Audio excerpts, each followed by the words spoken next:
একজন প্রশ্ন করেছেন, আমি ইউকেতে ভিজিট ভিসাতে এসে আর ফিরে যাইনি, ওভারস্টে করিতেছি, আমাকে লিগেল হতে গেলে কি করতে হবে?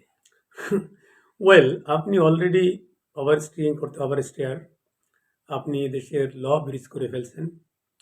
আপনাকে হোম অফিস প্রথমত নেগেটিভলি আপনাকে দেখবে, কারণ যেহেতু আপনি ইমিগ্রেশন অফেন্ডার। তবে আপনার যদি অন্য কোনো রিজন না থাকে, তাহলে আমি মনে করি আপনাকে ল ব্রিজ না করে দেশে ফেরত যাওয়া উচিত। আর যদি আপনার কোনো রিজন থাকে, তাহলে সেই রিজনটা ক্লিয়ারলি আপনি কোনো অভিজ্ঞ লয়ারের মাধ্যমে হোম অফিসকে জানাবেন। সেক্ষেত্রে আপনি ভিন্ন অ্যাপ্লিকেশন করা উচিত ইমিডিয়েটলি। কারণ আপনি ইলিগেল থাকার না থেকে হোম অফিসে আপনি যদি কোনো অ্যাপ্লিকেশন করেন, আপনার যে রিজন থাকে সেই রিজনগুলো এক্সপ্লেইন করে উইথ এভিডেন্স হোম অফিস তাহলে এটা সিদ্ধান্ত নেবে, পজিটিভ আর নেগেটিভ।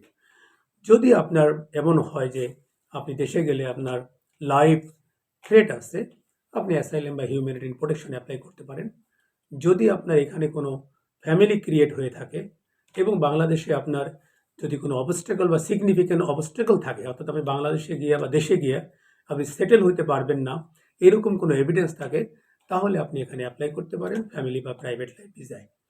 আর যদি আপনার কোনো ফ্যামিলি থেকে থাকে আর যদি বাংলাদেশে বা তার আপনার নিজস্ব দেশে, নিজের দেশে কোনো অবস্টেকল না থাকে, তাহলে দেশে ফিরে যেয়ে আপনি আবার অ্যাপ্লাই করে দেশে আসতে পারেন।